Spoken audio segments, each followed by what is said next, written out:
매주 타는 민생버스, 이른바 메타버스를 타고 전국 순회에 나선 이재명 후보가 경남 지역 방문을 이어가고 있습니다.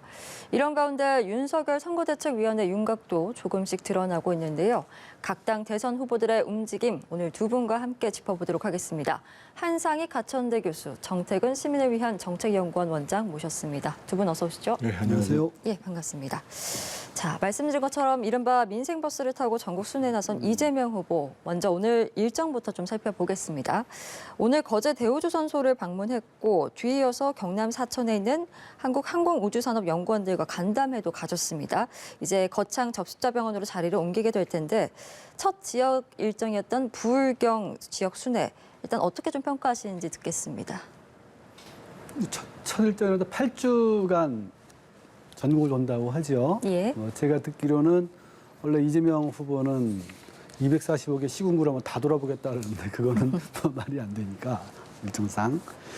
근데 본인이 그 경선을 할 때 경기지사로 치렀잖아요. 그래서 사실 지역 순회를 거의 못했어요. 예. 네, 그래서 그 본인이 한번 하고 싶다 그래서 한번 나온 걸로 알고 있는데 저는 정치인들이 이렇게 좀 장기적인 일정을 가지고 지역을 도는 걸 굉장히 좋게 봅니다. 왜냐하면 정치인들은 그 본질상 중앙의 그 이슈에 좀 집착하게 돼요. 참 그 기사만 계속 나오고 하니까. 그래서 자기도 모르게 그 현실과 유리되는 경우가 되게 많습니다. 근데 가장 현실을 직접 볼 수 있는 것은 지역의 일반인들, 지역의 뭐 노조나 또 지역의 경영자들 이런 사람들이에요. 그래서 저는 그 이재명 후보 지금 돌고 있는데 전 윤석열 후보도 이렇게 한번 돌아보는 게 좋다고 봐요. 예. 직접 이야기를 듣고 이것이 문제가 뭔지 또 지역의 현안이 뭔지 내가 그 중앙에 다뤄지지 않았던 여러 이야기들이 이게 국민들이 뭘 이렇게 어떻게 느끼고 있는지 이런 것들을 보면 굉장히 좋다고 보고 또 이번 일정이 성공적이냐 아니냐를 따지는 거는 아직은 무망해요. 예. 이런 일정은 보통 한두 번 더 해봐야 그 일정이 어떤 효과가 있는지 없는지 파악이 되거든요. 다만 저는 전반적으로 분위기는 굉장히 나쁘지 않았다. 뭐 이런 생각이 듭니다. 그래서 앞으로 8주간 쭉 해보면 성과가 있지 않을까 이런 생각을 합니다. 예, 정치인으로서 가장 현실적인 행보를 보이고 있다라고 평가를 해주셨는데 어떻게 보시는지요? 유권자들 입장에서 보면 대통령 후보가 이제 자기 지역에 오는가 안 오는가 이게 아무래도 차이가 있습니다. 그래서 당연히 이제 전국을 많이 다니시는 게 맞고요. 지금 말씀하신 것처럼 또 구체적인 지역 현안을 알기 위해서도 또 가야 되는 측면이 있는 거고. 예. 근데 지금 이제 부울경 지역을 제일 처음으로 선택한 이유는 이 부울경 지역이 2017년 대선 그리고 2020년 그 국회의원 선거 때는 민주당이 상당히 우세하고 약진을 했던 지역입니다. 그런데 예. 지난번 이제 4월 7일 날 있었던 재보궐선거를 보면 부산시장 선거에서 반대로 야당이 압도를 하게 되고 지금도 정권 교체를 바라는 유권자들의 비율이 계속 올라가는 중에 있습니다. 그래서 그런 측면에서 본다 그러면 당연히 이재명 후보 입장에서 보면 신경이 안 쓸 수가 없는 거고 그래서 과거에 보면 어떻든 뭐 노무현 대통령 후보가 출마했을 때 문재인 대통령 후보가 출마했을 때 부산 경남에서 상당히 재미를 봤었거든요. 예. 그런 측면에 있어서 그러한 과거에 있어서의 이점들을 지금 지역 연구상으로 보면 이재명 후보가 갖기가 어려운 조건이기 때문에 저는 이제 적극적으로 이제 부울경부터 우선 공략을 했다라고 보여지는데 결과가 어떨지는 모르겠습니다. 또 실수도 벌어지고 그래가지고요. 예. 말씀해주신 그 실수 부분을 좀 짚으려고 하는데 이렇게 열심히 이제 지역 순회를 하면서 그 과정에서 이 후보의 한 발언이 또 좀 논란이 됐습니다. 이제 부산은 재미없잖아 솔직히. 이 발언이 이제 논란이 된 건데 급하게 정정을 하긴 했습니다만 이제 야당에서는 곧바로 이건 지역 비하 발언이다 이렇게 좀 비판에 나섰습니다. 어떻게 보시는지요? 후보들은 말실수가 나와요. 앞으로 넉 달 동안이니까 매주 하나씩 나올 겁니다. 예. 그래서 이걸 가지고 이제 각 당에서 서로 툭탁거리는 것. 바로 그 직전에는 우리 윤석열 후보의 반드시 예. 가지고 그게 철자에 맞느냐 어법에 맞느냐 가지고 이제 툭탁거리지 않았습니까? 이 툭탁거리는 것은 당연한 거고요. 피할 수 없는 거라고 봅니다. 별건 아닌데 다만 저는 이 툭탁거림에도 좀 뭐랄까 금도가 좀 있었으면 좋겠어요. 뭐냐면 가짜 뉴스로도 툭탁 만들거나 또는 지역주의를 동원하는 듯한 거는 좀 이거 금도를 벗어난 것 같습니다. 그런 걸로 툭탁거리 그런 것까지 가면은 좀 문제가 돼요. 솔직히 각 지역의 젊은이들이 서울로 올라오는 이유 중에 하나가 그 친구도 오면 맨날 강남부터 가고 좋아 보이지 않습니까? 예. 뭐 이런 인식을 대선 후보가 이제 말하는 거는 별로 좋지는 않지만 사실이기도 하고 뭐 그걸 갖다 지역 비하, 지역주의로 몰아간다면 만약 반드시란 용어는 그럼 세종대왕 비하나 한글 비하입니까? 이건 이런 식으로 몰아가면 좀 그건 좀 안 했으면 좋겠어요. 그래서 저는 이런 말실수들 계속 나올 텐데 예.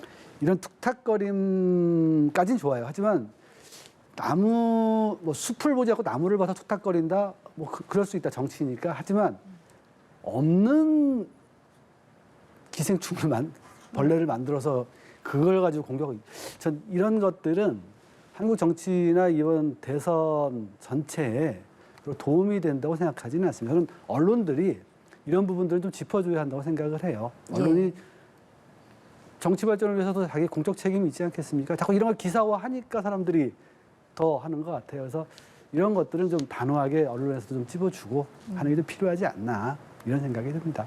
예, 뭐 말실수를 이렇게 정치 논쟁화하는 것은 이제 옳지 않다라는 말씀이신데 이에 대해서 좀 어떤 생각을 갖고 계신지. 저는 조금 한 교수님보다는 이번 말실수는 심각하다고 생각을 해요. 왜 그러냐면 지역의 어려움을 갖다가 이해하지 못한 발언으로 이해될 수가 있거든요. 무슨 얘기냐면 부산이 재미없는 데 아닙니다. 예를 들면 수영만도 있죠, 해운대도 있죠, 자갈치 시장도 있죠, 또 영화의 거리도 있고. 예를 들면 요즘 영화에 종사하고자 하는 친구들은 젊은 사람들은 충무로 안 가고 부산 간다는 거 아니에요? 촬영 티켓 헌팅부터 시작해가지고요. 그런데 문제는 그렇게 많은 경제 문화적 요소를 갖고 있음에도 불구하고 지역에 제대로 투자가 안 되고 있기 때문에 수도권 중심으로 모든 투자가 이루어지고 있기 때문에 사실은 사람들이 몰려들지 않기 때문에 이런 문제가 발생을 하는 건데 더더군다나 강남하고 비교를 해서 재미가 없다. 그래서 오늘 박형준 부산시장이 이런 얘기를 했어요. 경기도에서는 풍부한 예산을 가지고 마음껏 투자를 해서 그것을 활성화시키지만 우리는 이렇게 좋은 여건을 갖고 있음에도 불구하고 투자를 할 수 있는 예산도 안 되고 국가적으로 지역균형 발전에 대한 배려가 안 되기 때문에 이런 문제인데 그거를 대선 후보가 이런 식으로 얘기하는 것이 맞냐 이런 얘기를 했거든요. 그래서 이 문제와 관련해서는 이재명 후보가 아주 쿨하게 시원하게 사과를 하고 앞으로 내가 누구보다도 더 지역균형 발전을 위해서 노력을 하겠다. 이렇게 얘기하면서 처리해가는 것이 맞지 않을까 싶어요. 예, 아무래도 대선이 다가올수록 말씀해 주신 것처럼 후보들의 어떤 행동이나 말 한마디 하나가 참 많은 또 주목을 받는 만큼 조금 더 신중한 언행과 행동이 또 요구되지 않을까 싶습니다. 자, 이렇게 여야 경쟁이 치열해지고 있는 가운데서도 이제 2030 표심을 잡기 위한 두 후보 간의 경쟁이 치열합니다. 우선 민주당 같은 경우에서는 선대위에서 이제 연소득 5천만 원 이하 20대는 소득세를 걷지 않는 방안을 검토 중이다 이렇게 밝혔는데 이에 대해서 당장 이준석 대표는 뭐 아무 공약 대잔치다 또 이렇게 비판을 했거든요. 실제 시행이 될 가능성도 있다고 보십니까? 이게 뭐 선대위 차원이 아니라 아마 그 청년 본부 뭐 이런 한 조직에서 청년들이 이제 선대위 제안을 하겠다라고 먼저 뿌린 것 같아요. 저는 그 자체도 문제가 있다고 보는데 본부 차원에서 이런 제안을 결정될 것도 아닌 걸. 전 문제가 있다고 봅니다. 왜냐하면 그 정책이라는 거는 원칙이 있고 실효성과 정당성 두 가지를 다 보고 하는 거예요. 근데 한국에서 조세 문제는 지금 면세율이 너무 높아요. 40% 가까이 되거든요.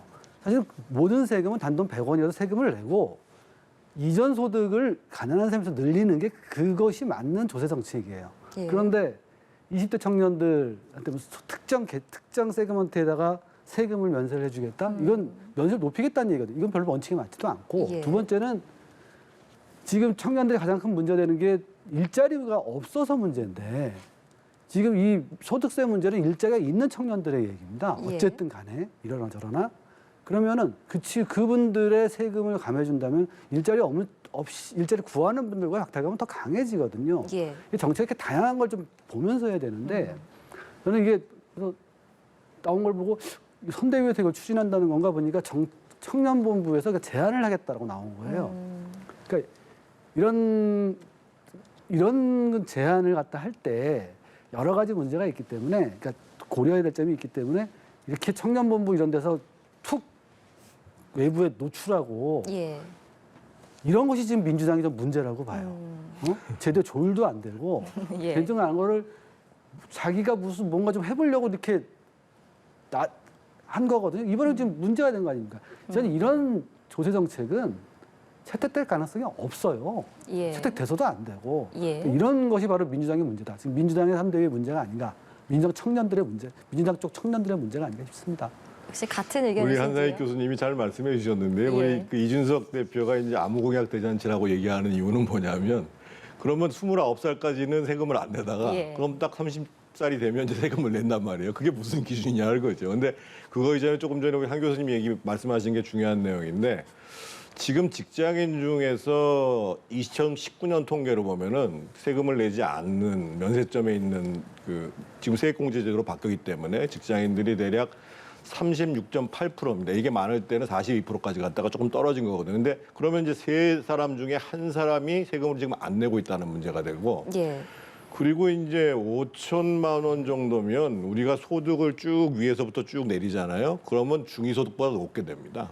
그래서 지금 사실은 이제 젊은 층들이 기초자산을 확보하기 위해서 저희가 EITC라고 그래가지고 소득이 적은 사람들한테는 일정 정도의 정부에서 자산을 축적할 수 있는 그런 이제 이 지급을 해주는 이런 제도도 있는 거거든요. 그래서 네. 이렇게 이제 실질적으로 성과도 있고 검증이 된 정책들을 중심으로 해서 제안을 해야지. 아, 그냥 뭐 젊은 사람들한테 나눠주고 젊은 사람들은 세금 안 내주고. 근데 이거를 막상 그러면 20대들이 좋아할 것 같아요? 좋아하지 않습니다. 왜냐하면 정책의 합리성도 떨어질 뿐만 아니라 이렇게 해서 실제로 재정적인 하자가 생기게 되면 나중에 결국은 이 세대들이 다 부담해야 된다는 문제를 잘 알고 있는 거예요. 그래서 특히 그 국민들에게 여러 가지 차원에서 이제 지원을 해주는 정책과 관련해서는 일단 정책의 합리성 그리고 이 재정 집행의 효율성 이런 부분들에 대해서 명확히 검토가 돼야 됩니다. 예, 청년층 표심 확보를 향한 그 열망은 알겠으나 이제 보다 좀 본질적인 정책들이 나와야 된다라는 두 분의 말씀이었습니다. 윤석열 후보의 행보도 좀 보면 역시나 2030 세대를 겨냥한 것 같습니다. 오늘 프로야구 한국 시리즈 1차전을 이제 직접 관람을 했고 또 어제 같은 경우에는 지금 현행 40세인 대통령 피선거권 연령을 낮추는 방안을 검토하겠다 이렇게 밝히기도 했거든요. 좀 연일 청년 표심을 겨냥한 어떤 메시지들을 내놓고 있는 것 같습니다. 이것도 좀 많이 다니시는 것 같아요. 그러니까 지금 청년이 문제가 되는 게 지금 우리나라 20대가 건국 이래 처음으로 부모보다 소득이 낮을 수 있는 세대라는 그런 위험성이 있어요. 그래서 이 청년 문제 자체는 우리 사회 전체가 지금 달려들어서 문제를 좀 해결해야 되는 중요한 과제이기 때문에 여야 후보 할 거 없이 모두 집중해야 되는 과제고 또 집중을 하고 있고요. 또 그러고 이전 청년들과는 달리 굉장히 이익 투표적인 경향을 많이 보이거든요. 그러다 보니까 부동성이 커요. 그러니까 자기한테 얻어오기 위해서 이제 많은 정책들을 내밀고 서로 또 저는 이런 경쟁을 하는 게 우리가 청년 문제를 보는 중요한 그게 된다 이렇게 생각은 됩니다. 많은 정책 얘기를 좀 더 하자면 저는 오늘 나온 정책도 또 봤는데 종부세 정책을 또 얘기하셨어요. 그래서 이런 건 또 청년 세대하고 좀 반대의 문제예요. 왜냐하면 청년 세대가 상위 세대들이 너무나 많은 자산을 가지고 있는데 이것이 지금 움직이지 않고 청년들이 고통을 받고 있는 거거든요. 근데 종부세 대표적입니다. 우리가 94,000명인데 예컨대 그 아크로비스타 40평이면은 30평이면은 40억이에요. 근데 그 2,500만 원밖에 안 되거든요. 미국이나 일본 다 1% 넘습니다. 이런 것들을 얘기하죠. 또 당신 본인이 한 5, 60억짜리 아파트 살자는 게 본인 셀프 감세를 얘기하는 거거든요.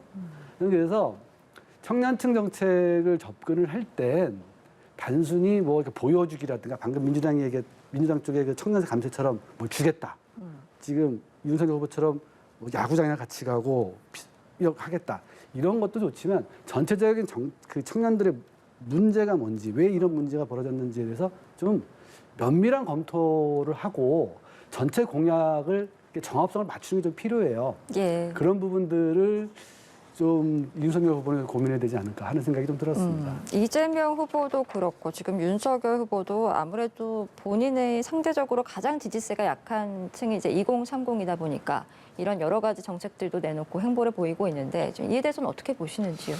오늘 코리안 시리즈 1차전에 간 걸 굉장히 잘한 거라고 봐요. 본인이 굉장히 야구 팬이에요. 그리고 지금 대한민국에서 이제 야구라는 것은 이제 20, 30대뿐만 아니라 남녀 여소가 다 좋아하는 게임이고 본인이 이제 그렇게 얘기를 하더라고요. 자기가 이제 지방에 근무할 때 광주에서 근무하면 기아 타이거스 응원하고 대구에서 근무했을 때는 뭐 삼성 라이온즈 하고 본인이 나온 충암고등학교가 올해 9월 달에 청룡기를 우승했을 겁니다. 그래서 아마 이제 본인도 이제 야구 팬이고 그래서 이제 보통 외국 정상들은 정상회담이 있다가도 그 유럽 같은 경우에 축구시합 하면 축구시합 보고 하자 이렇게 얘기를 하거든요. 그래서 이렇게 이제 국민들이 좋아하는 것들을 함께 어울리는 그런 지도자의 모습은 좋은 것 같고요. 두 번째로 이제 출마 연령 문제, 제한 문제가 있는데 이 문제는 이게 사실은 헌법 조항이에요. 우리 67조에 보면 40세로 규정해 놨거든요. 그런데 지금 전체적으로는 전 세계가 지금 대통령이나 총리 연령을 내리고 있습니다. 그러니까 미국 같은 경우나 대다수의 나라가 대통령 연령을 35세 정도로 하고 있고 프랑스는 이제 18세로 하고 있습니다. 예. 그리고 이제 그래서 제가 보기에는 다음에 개헌이 있으면 이 문제는 뭐 반드시 손보는 것이 필요하고 그런 측면에 있어서도 젊은 사람들한테 상당히 어필할 수 있는 문제인데 세 번째로 종부세 말씀을 해주셨는데 종부세가 지금 올해 대상자가 한 76만 명입니다. 그래서 지금 이제 작년보다 한 10만 명 정도가 늘어나거든요. 그런데 총 세수 규모로 따지면 작년에가 1조 4천억이었는데 올해가 지금 5조 7천억이거든요. 4배 정도 올라갑니다. 예. 그래서 특히 이제 종부세 문제를 검토할 때 중요한 문제는 뭐냐면 일단 실현되지 않은 이익에 대한 과세라는 측면이 있고 올해도 이렇게 급격하게 올라가는 가장 큰 이유 중에 하나는 그러니까 종부세율 자체에 대한 조정도 있었지만 공시지가가 올라가서 그런 부분들이거든요. 그래서 비교적 이분들이 상위층이라고 하더라도 세금이라는 것은 실제로 납부할 여력이 있을 때에 그것을 부과하는 것이고 가급적이면 실현되는 소득에 대해서 부과하는 게 맞거든요. 그래서 저는 뭐 이 문제는 제가 봤을 때는 윤석열 후보뿐만 아니라 아마 이제 상당수의 정책 전문가들이나 언론에서도 너무 급격히 지금 인상되고 있다. 그래서 세금은 인상이 되더라도 언제 어느 정도로 올라가는 것들에 대해서 국민들에 대해서 동의를 구하고 그걸 준비할 수 있도록 납부하는 걸 준비할 수 있도록 해줘야 되는 거거든요. 그런 측면에서 봤을 때는 뭐 윤석열 후보가 이 문제를 제기한 것은 적절한 문제 제기라고 보여집니다. 예, 알겠습니다. 자, 이런 가운데 윤석열 선대위의 윤곽도 조금씩 드러나고 있습니다. 통상 이제 총괄 선대위원장 그 아래 총괄 선대본부장을 두고 또 분야별 이제 본부를 둬서 이렇게 실세 중에 실세로 꼽히는 그 중에서도 총괄 선대본부장 자리를 이번에 없애는 방안을 이제 좀 검토 중인 것으로 보이는데 이런 지금 행보는 권한을 분산하기 위함일까요? 어떻게 좀 해석을 하시는지요? 선대위 구성이라는 거는 각자 정당의 상황에 맞게 하는 거예요. 그 선거 전략에 따라서 그러니까 1인 체제로 일사불란하게 갈 것이냐 아니면 중간에 총괄 선대본부장을 두어서 할 것이냐 또는 항상 후보라는 사람이 존재하기 때문에 만약에 그 선대위의 1인 체제가 되면 또 후보와의 뭐 충돌이 났을 때 어떻게 할 거냐 뭐 여러 가지 문제들이 있어서 그리고 당의 다선 의원들이 몇 명이 있느냐 뭐 이것까지도 고려가 돼요. 그래서 선대위는 각자 꾸리는 건데 다만 뭐 어떻게 꾸리든 그 리스크는 있습니다만 1인 선대위원장을 세우고 그 밑에 본부장들을 동등하게 서너 명을 세운다. 예. 총괄을 없앤다라고 하면은 후보와 선대위원장의 충돌이 일어나거나 아니면 후보의 비선 조직이 강화될 가능성이 많은 조직 형태. 그리고 또 이제 만약에 그 민주당처럼 총괄 선대본부장이 있고 뭐 하면은 뭐 그런 것은 좀 덜하지만 아무래도 그 캠프의 신속하고 뭐 이런 것이 떨어지는 우려가 예. 여러 가지가 있어요. 그래서 선대보를 어떻게 꾸리느냐는 각자 선택의 문제고 중요한 건 이거죠. 빨리 꾸려야 된다. 항상. 그러니까 선대위라는 것은 혹시 모를 미래 권력에 대한 어떤 투쟁 문제가 좀 예. 있어서 항상 시끄럽거든요. 근데 그 시끄러움이 오래 가면 문제가 돼요. 지금 이재명 후보 같은 경우에 10월 달에 그 컨벤션 효과를 못 누렸던 여러 가지 이유들이 있지만 그 중에 하나가 바로 이 선대위 구성을 가지고 이낙연 후보 등등과 좀 문제가 좀 계속 있었거든요. 그런 예. 것 때문에 그래요. 그래서 선대위는 가급적 빨리 결단할 수 없고, 그러니까 다 장단점이 있기 때문에 그 요점은 빨리 결단하는 겁니다. 예, 그렇게 생각합니다. 아무래도 그 컨벤션 효과에도 이제 악재로 작용할 수 있기 그럴 수 때문에 있죠. 최대한 빨리 이제 윤 후보도 결단을 내려야 된다라는 말씀이신데 글쎄요 앞으로 좀 이 선대위 구성에 있어서 남은 과제는 뭐라고 보시는지요? 지금 저희가 선대위를 구성했을 때, 국민들이 봤을 때, 뭔가 좀 면모가 훨씬 더 달라졌구나.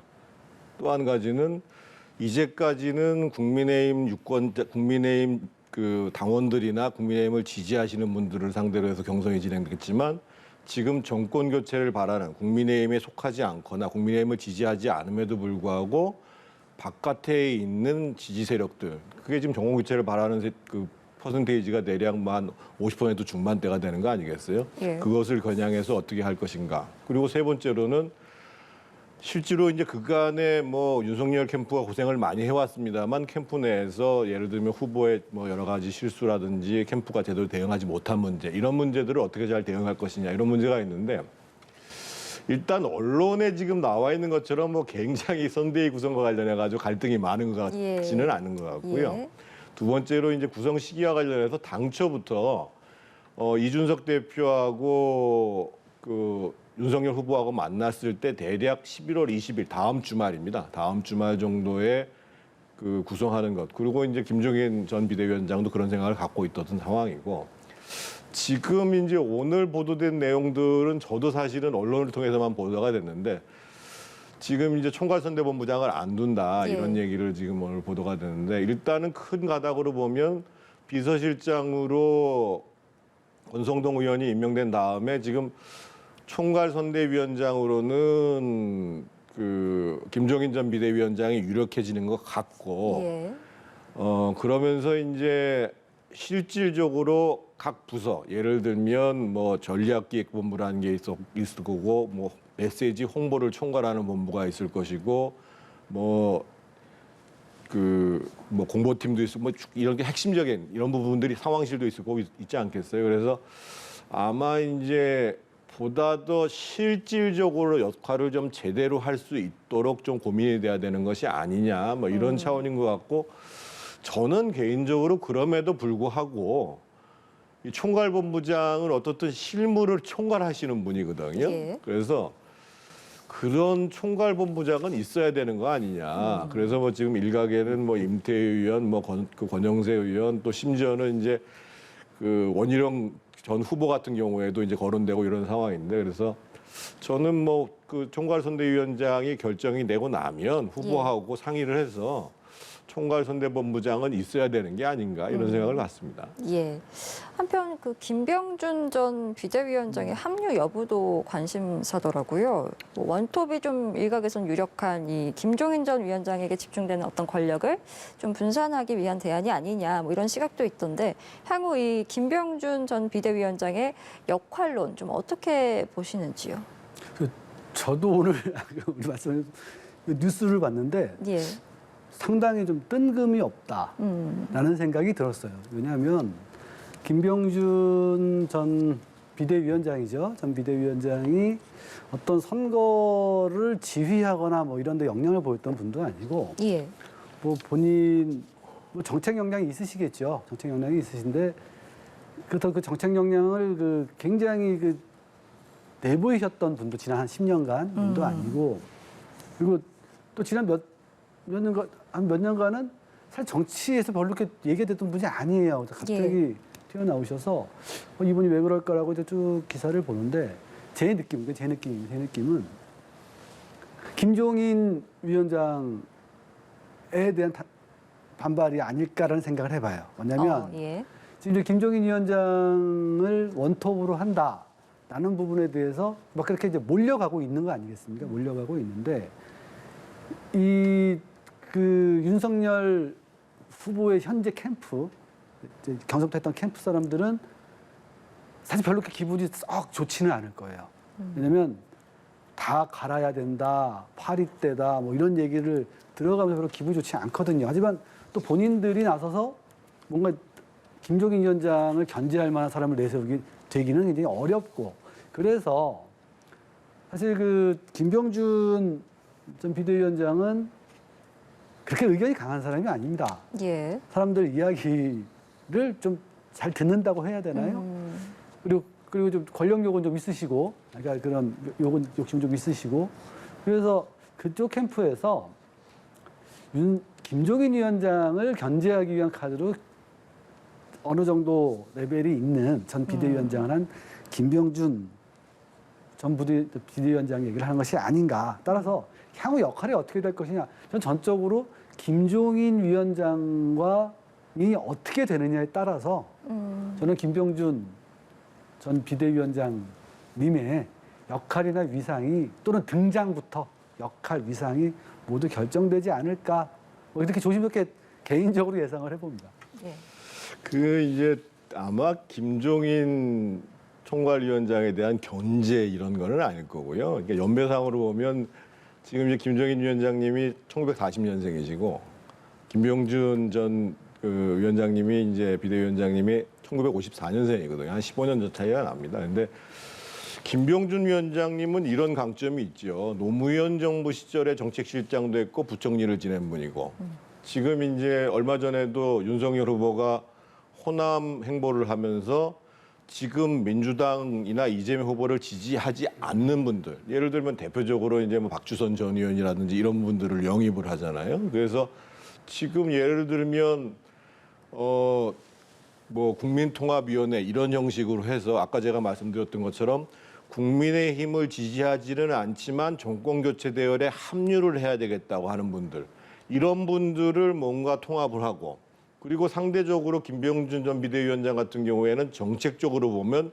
전통적으로 국민의힘 쪽에 있는 정책보다는 상당히 중도에 가까운 유효한 정책들을 얘기할 수 있고 예. 또 메시지도 그렇게 낼 수 있는 거거든요. 그래서 저는 언론에서는 자꾸만 이제 뭔가 갈등이 있는 것처럼 부각을 해야지 이제 기사가 되니까 이게 뭐 이제 견제용 아니냐 얘기를 하는데 예.